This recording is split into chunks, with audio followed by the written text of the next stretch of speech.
والصلاة والسلام على سید الاولیاء والمرسلین وعلى آلہ وصحبہ اجمعین۔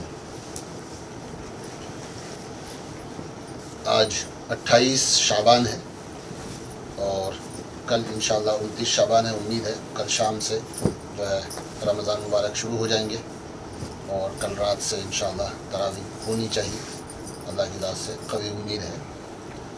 اب اس وقت واپس سے وہ ساری باتیں میں دہرانا چاہتا ہوں جو پہلے بھی تنظیم علماء احمد آباد کے تمام علماء کی طرف سے آپ حضرات کی خدمت میں بھیجی گئی تھی، جن میں نماز، تراویح اور گھروں میں رہنے کی پابندی سے متعلق ساری چیزیں کہی گئی تھیں۔ دیکھو، ہم لوگ جو ہیں وہ جذباتی دین سے تعلق رکھتے ہیں۔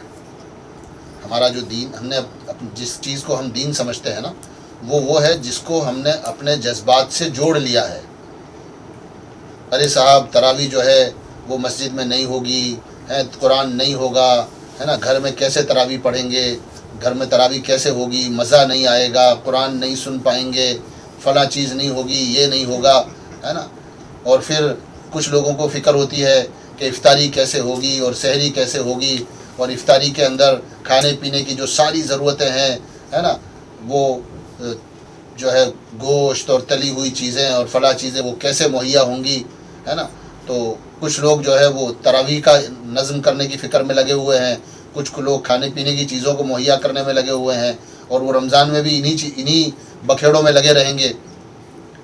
اس وقت جان کی مصیبت آئی ہوئی ہے، اور ہم جو ہے اپنے جذبات کو سامنے کھانے اور نمازوں اور تراویح کے متعلق اپنے جذبات کے بارے میں سوچ رہے ہیں۔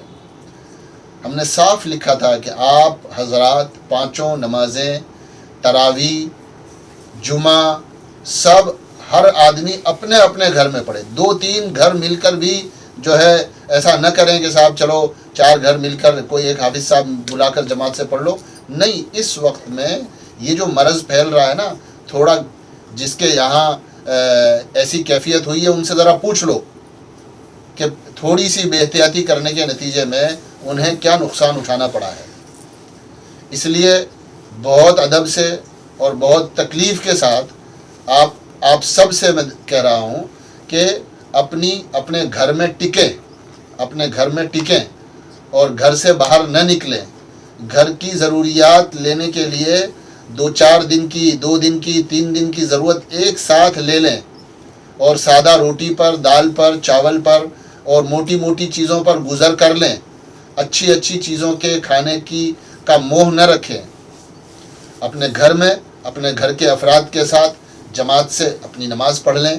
تراویح بھی اسی طریقے پر 20 رکعت نماز تراویح، عشاء کی نماز کی فرض اور 2 سنت پڑھنے کے بعد جو ہے، اگر آپ کے گھر میں حافظ ہے الحمدللہ، نہیں ہے تو جسے بھی قرآن اچھا پڑھنا آتا ہو، اسے جو بھی قرآن یاد ہو اس میں سے 3-4 آیتیں زیادہ آتا ہو تو 1 رکوع آدھا رکوع جو ہے پڑھیں۔ یہ جو تکلیف ہے آپ کے ذہن میں، یہ جو تکلیف ہے کہ ہم مسجد میں نہیں جا پا رہے، بس یہی آپ کو انشاءاللہ ثم انشاءاللہ مسجدوں میں جانے کا اور قرآن ختم کرنے کا اور لمبی تراویح پڑھنے کا اجر دلائے گی انشاءاللہ۔ تو اپنے گھروں میں رہیں، نمازیں جماعت سے گھر میں ہی پڑھیں، ہے نا۔ حافظ صاحب ہوں ٹھیک ہے، نہ ہو، جس کو جتنا یاد ہے، جو اچھا قرآن پڑھتا ہے وہ تراویح پڑھا لے، نماز پڑھا لے اور گھر میں رہیں۔ رہی بات نماز تراویح کی، تو سکون سے پڑھیے، اطمینان سے پڑھیے۔ کسی کو پورے قرآن میں سے الگ جگہوں سے مان لو 1 پارہ یاد ہے، مثال کے طور پر یاسین شریف یاد ہے، سورہ کہف یاد ہے نا، سورہ دخان، سورہ ملک، سورہ حامیم سجدہ، سب ملا کر 1 پارہ ہوتا ہے، اور آپ کو پورے قرآن کا ثواب لینا ہے تو روزانہ اتنا قرآن جو ہے روزانہ تراویح میں پڑھ لو، اتنی لمبی تراویح بھی ہو جائے گی، اور جو ہے پورا قرآن نہیں لیکن پورے قرآن کے برابر تلاوت ہو جائے گی۔ آپ کی تلاوت مکرر ہو کر روزانہ وہی قرآن پڑھنے سے اتنی تراویح آپ کی ہو جائے گی۔ اس لیے 1 پارہ یاد ہے پورے قرآن میں سے، اس طرح پڑھ لیں۔ آدھا پارہ یاد ہے، روزانہ اسی آدھا پارے کو روزانہ پڑھ لیں۔ یہ بھی ضروری نہیں ہے کہ بس دوسرا یاد ہے تو نہیں پڑھنا ہے، بس ہم تو علم طرح سے پڑھیں گے۔ اس لیے تراویح کی نماز سکون اطمینان سے پڑھیں، صاف قرآن پڑھیں، ہے نا، رکوع سجدہ اطمینان کے ساتھ اور اللہ تعالیٰ کی طرف متوجہ ہو کر کریں۔ صف کے بارے میں ہم نے بتایا ہے کہ بالغ مرد جو امام ہے وہ آگے ہوگا، اس کے بعد پہلی صف میں گھر کے مرد اور نر بچے لڑکے جو ہیں وہ کھڑے رہیں گے، اس کے بعد کی صف میں جو ہے گھر میں ایک عورت دو عورت جو بھی ہوں بچیاں ہوں وہ کھڑی ہو سکتی ہیں، اور اس میں بھی آپ یہ کوشش کریے کہ فاصلہ رہے۔ جیسا میں نے کہا کہ بھئی دو تین گھر والے اکٹھے نہ ہوں، چھتوں پہ نہ جائیں، ہے نا، اور جو ہے پارکنگ میں نہ پڑھیں۔ اچھا، ایک صاحب نے عجیب مسئلہ پوچھا کہ بھئی ہم فلیٹ کے ایک ہی پہلی منزل پر امام اور چند مقتدی ہو جائیں، اور اسی فلیٹ کے اوپر والے منزلے پر چند مقتدی ہو جائیں، اس سے اوپر والے منزلے پر چند مقتدی ہو جائیں۔ ایک صاحب نے باقاعدہ پوچھا مجھے، تو ایسا کچھ بھی نہ کریں۔ ہر آدمی کو جو قرآن یاد ہے وہ پڑھو، نہیں یاد ہے تو اس وقت کو استعمال کر کے، اس وقت کو سے فائدہ اٹھا کر کے کچھ پڑھ لو، کچھ یاد کر لو، کچھ سیکھ لو، کچھ اپنے اندر میں دینی فکر اور دینی علم کی ترقی پیدا ہو جائے، اس کی فکر کر لو۔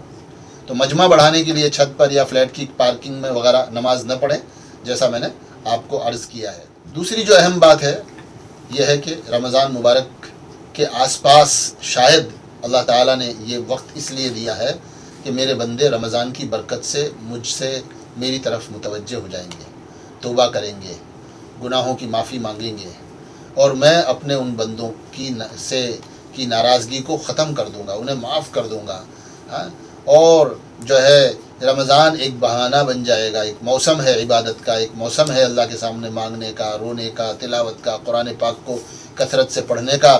تو یہ شاید اللہ تعالیٰ کی یہ بھی مشیت ہے کہ رمضان، عام دنوں میں انسان میں رجوع کم ہوتا ہے، لیکن رمضان مبارک کی برکت سے، تو رمضان مبارک کی اس برکت کو استعمال کریں۔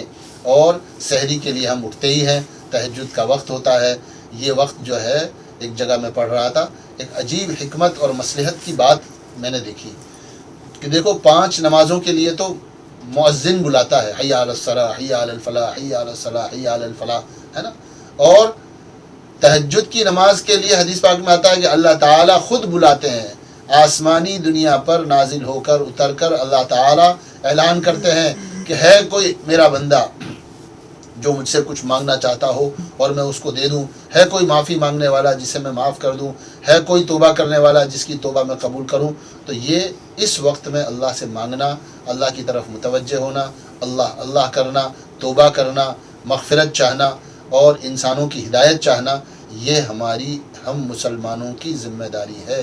انسانیت کی ہدایت کے لیے اللہ سے دعا کیجئے، انسانیت کی ہدایت کے لیے اللہ سے دعا کیجئے، اللہ تعالیٰ اپنا فضل فرما کر اس پوری کی پوری انسانیت کو معاف فرما دے، اور یہ پوری کی پوری انسانیت جو ہے وہ اللہ کی طرف متوجہ ہو جائے، ہدایت مل جائے، دنیا بھی بن جائے، آخرت بھی بن جائے۔ اپنے گھر کے کمروں میں سے ایک کمرے کو جو ہے انہی اعمال کا مرکز بنا دیجئے، مسجد بنا دیجئے، بھئی ہماری مسجد ہے، بھئی ہم یہاں بیٹھیں گے، یہاں ذکر کریں گے، یہاں تلاوت کریں گے، یہاں اللہ سے مانگیں گے۔ اتنا مانگو، اتنا مانگو، اتنا مانگو کہ مانگنا، تلاوت کرنا اور اللہ کی طرف متوجہ ہونا، اس کا برتن یا اس کا گھڑا بھر جائے اور اللہ تعالیٰ کو رحم آ جائے اور اللہ پاک ہمیں معاف فرما دے، اللہ پاک کو رحم آ جائے اور اللہ پاک جو ہے ہمیں معاف فرما دے۔ وظائف جو ہے، آپ جو وظیفہ پڑھنا چاہیں پڑھیں۔ میں نے پچھلی تعلیم میں جو ہے ایک دن یہ بات عرض کی تھی کہ 3 نبیوں کی 3 دعائیں ہیں جو ایک دم کرائسس کے وقت میں، ایک دم سخت کرائسس کے وقت میں انہوں نے مانگی ہے۔ حضرت آدم علیہ السلام نے ربنا ظلمنا انفسنا وان لم تغفر لنا وترحمنا لنکونن من الخاسرین کے ذریعے سے دعا مانگی تھی، جب ان سے غلطی ہو گئی اور اللہ تعالیٰ نے آسمان سے دنیا میں بھیج دیا، اکیلے تھے، نہ کھانے کا پتہ تھا، نہ کپڑا تھا، نہ مکان تھا، نہ سواری تھی، نہ بیوی تھی، نہ بچے تھے۔ اس دعا کے ذریعے سے اللہ تعالیٰ نے ان کو معاف بھی فرمایا اور بیوی سے بھی ملاقات کرائی، اور پھر زندگی چلی، وہاں سے زندگی چلی۔ تو یہ دعا قرآنی دعا ہے، یہ پڑھیں۔ لا الہ الا انت سبحانک انی کنت من الظالمین حضرت یونس علیہ السلام کی دعا ہے۔ اللہ تعالیٰ نے حضرت یونس علیہ السلام کو مچھلی کے پیٹ سے نجات عطا فرمائی۔ قرآن یوں کہتا ہے فلولا انہ کان من المسبحین للبث فی بطنہ الی یوم یبعثون۔ اگر حضرت یونس علیہ الصلوۃ والسلام لا الہ الا انت سبحانک انی کنت من الظالمین نہ پڑھے ہوتے تو قیامت تک اسی مچھلی کے پیٹ میں رہنا تھا انہیں، قیامت تک اسی مچھلی کے پیٹ میں رہنا تھا۔ اللہ تعالیٰ نے 40 دن میں حضرت یونس علیہ السلام کی مصیبت کو دور فرما دیا۔ دیکھو یہ 40 دن کا جو ذکر ہے نا، ہمارا لاک ڈاؤن بھی 40 دن ہو رہا ہے۔ ہو سکتا ہے اللہ کی ذات سے امید ہے کہ اس 40 دن کے گھر بیٹھنے کی وجہ سے اللہ تعالیٰ ہماری اس مصیبت کو دور فرما دے۔ تو حضرت یونس علیہ السلام کو نجات ملی، لا الہ الا انت سبحانک انی کنت من الظالمین۔ ہر آدمی دن بھر میں ہر نماز کے بعد 100 150 مرتبہ 200 مرتبہ جو ہے اس وظیفے کو پڑھے اور اللہ سے مانگے۔ ان دونوں دعاؤں کا خاص اہتمام کریں۔ ان کے علاوہ حضور اکرم صلی اللہ علیہ وسلم کی دعائیں ہیں بہت ساری، ان دعاؤں میں دو دعائیں اور میں جوڑ دیتا ہوں۔ ایک دعا ہے، اللہ کے نبی صلی اللہ علیہ وسلم نے فرمایا کہ یوں دعا مانگو اللہ سے، اللہم لا تقتلنا بغضبک ولا تہلکنا بعذابک وعافنا قبل ذلک۔ اے اللہ اپنے غصے کی وجہ سے ہمیں مار نہ دیجیے اور عذاب کے ذریعے سے ہمیں ہلاک نہ کر دیجیے، بلکہ اس سے پہلے ہی ہمیں نجات عطا فرما دیجیے، عافیت نصیب فرما دیجیے۔ ایسے ہی ایک اور دعا مسنون دعا ہے، اللہ کے نبی صلی اللہ علیہ وسلم نے فرمایا کہ کچھ لوگوں سے جو بہت زیادہ پریشان تھے کہ تم یوں دعا مانگو، اللہم استر عوراتنا، دعا ہے اللہم استر عوراتنا وآمن روعاتنا۔ اے اللہ تو ہمارے عیبوں کو چھپا دے، ہمارے عیبوں کو چھپا دے اور ہماری راحت، ہماری تکلیف اور ہماری تکلیف کو راحت سے بدل کر ہمیں امن اور سلامتی عطا فرما دے۔ یہ اللہ کے نبی صلی اللہ علیہ وسلم کی دعا ہے۔ جن لوگوں کو آپ نے یہ دعا دی، جب انہوں نے یہ دعا پڑھی تو فوراً جو ہے ان کا حال بدل گیا اور ان کی ضرورتیں اللہ نے پوری کر دی۔ آخری بات، یہ ضروری نہیں ہے کہ آپ بہت مالدار ہوں تو صدقہ کریں، آپ بہت مالدار ہوں تو صدقہ کریں، ہے نا، لاکھوں روپے دیں گے تو آپ جو ہے اللہ کے یہاں قابل قبول ہو جائیں گے، نہیں۔ حضور اکرم صلی اللہ علیہ وسلم نے ہمیں اپنے پڑوسیوں کی، آس پڑوس کی بستیوں کی ضرورت مندوں کی ضرورت کے پورا کرنے کا نظم اور اس کا ذمہ ہمیں سونپا ہے۔ اور بھوکے ہوں تو سوال ہی نہیں ہے۔ حضور صلی اللہ علیہ وسلم نے تو پڑوسیوں کی اور ملنے جلنے والوں کی دلجوئی کے لیے آپ نے فرمایا کہ بھئی اپنے ہی سالن میں تھوڑا سا پانی زیادہ ڈال دو، شوربہ بڑھ جائے گا اور اس شوربے سے آپ کے پڑوسی کو بھی کچھ نہ کچھ کھانے کو مل جائے گا۔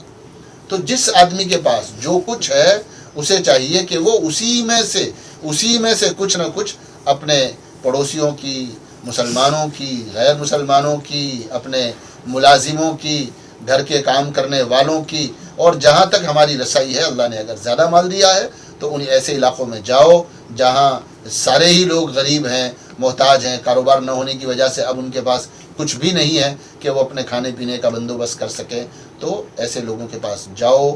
آپ نہیں جا سکتے تو جو جا رہے ہیں ان کے ذریعے سے اپنا تعاون وہاں تک پہنچاؤ۔ ہم نے پہلے بھی عرض کیا تھا کہ ہم بھی ماشاءاللہ اس میدان میں چھوٹی موٹی محنت اور چھوٹی موٹی فکر کر رہے ہیں۔ آپ اپنے طور پر اپنے مال کو صحیح جگہ پر جا کر خرچ کیجئے، اور اگر آپ کے پاس اسباب نہیں ہے، آپ نہیں نکل سکتے، تو ہم بھی جو ہے اس خدمت میں لگے ہوئے ہیں، ہمارے ذریعے سے یا کسی اور کے ذریعے سے۔ مقصد ہے کوئی بھوکا نہ مرے، کوئی پیاسا نہ رہے، ہے نا۔ بھوک سے کوئی آدمی مر جائے اور اس کے آس پاس جو ہے لوگ کھا پی رہے ہوں، ایسا کیسے ہو سکتا ہے؟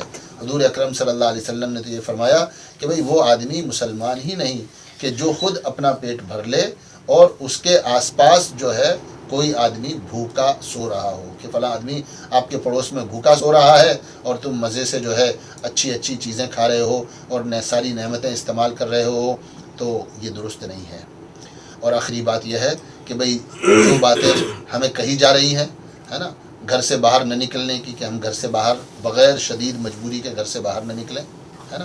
گھر سے باہر نکلیں تو ماسک لگا کر جائیں، کہیں جائیں تو لوگوں سے فاصلہ بنا کر کھڑے رہیں، اور اپنے کھانے پینے میں ایسی چیزیں شامل کریں کہ جو آپ کی امیونٹی کو، آپ کی قوت برداشت کو بڑھاتی ہے، اور ان تمام چیزوں کے کھانے پینے سے اپنے آپ کو بچائیں کہ جو ہمیں نزلہ زکام جیسی چھوٹی سی تکلیف میں بھی مبتلا کر دیں۔ ایسی چیزوں سے ہمیں اپنے آپ کو بچانا ہے۔ لہذا جتنی چیزیں ٹھنڈی ہیں، ٹھنڈا پانی ہے، آئس کریم ہے، چھاچھ، دہی وغیرہ ہے، جس کو جو چیز موافق نہیں آتی، اس طرح کی جو بھی چیزیں ہیں ان کو آدمی ہمیں چاہیے کہ ان کو چھوڑ دیں. گرم پانی استعمال کریں، ہے نا، چائے کا استعمال کریں. چائے میں جو ہے نیبو، ادرک یا سونٹ یا کالی مرچ وغیرہ استعمال کریں. میں نے ایک نسخہ بتایا بھی تھا چند دن پہلے کہ آپ 50 گرام کلونجی لے لیجئے، 20 گرام اس میں سونٹ ڈال دیجئے، 10 گرام کالی مرچ ڈال دیجئے اور اس کو شہد میں ملا کر کے چٹنی بنا لیجئے. آدھی چمچ صبح شام وہ چٹنی چاٹ لیا کریں.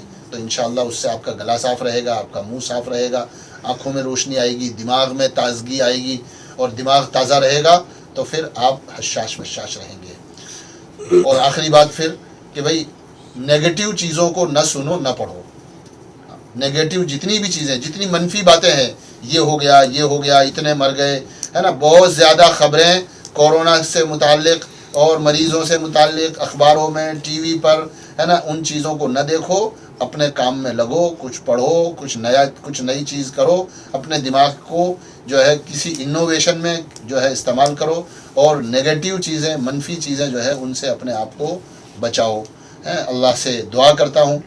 کچھ ضروری باتیں ذہن میں آ رہی تھی جو آپ کے سامنے عرض کر دی ہیں، بار بار آپ کے سامنے آئی ہیں، لیکن ہم جو ہے، ہماری مصیبت یہ ہے کہ جب تک کسی چیز کا انجام ہم نہیں دیکھ لیتے، کسی چیز کو اپنی آنکھوں سے نہیں دیکھ لیتے، تب تک جو ہے ان چیزوں کے بارے میں سیریس نہیں ہوتے ہیں. ایک عرصے سے اتنی ساری باتیں ہمیں کہی جا رہی ہیں، لیکن ہم جو ہے مان کر نہیں دیتے ہیں. ہم اب بہت سارے لوگوں نے اس کا نقصان دیکھ بھی لیا، دیکھ بھی رہے ہیں، ہے نا.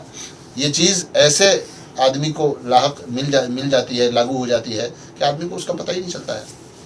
اس لیے اپنوں کی اپنی احتیاط کریں، اپنے گھر والوں کی احتیاط کریں، تندرست رہنے کی کوشش کریں، اور اپنی من کی چاہت کی کھانے پینے کی چیزیں کہ جو ہمیں نقصان پہنچانے والی ہیں ان سے اپنے آپ کو بچائیں، ہے نا. اللہ کی طرف متوجہ ہوں، اپنے مال کو اللہ کے راستے میں خرچ کریں.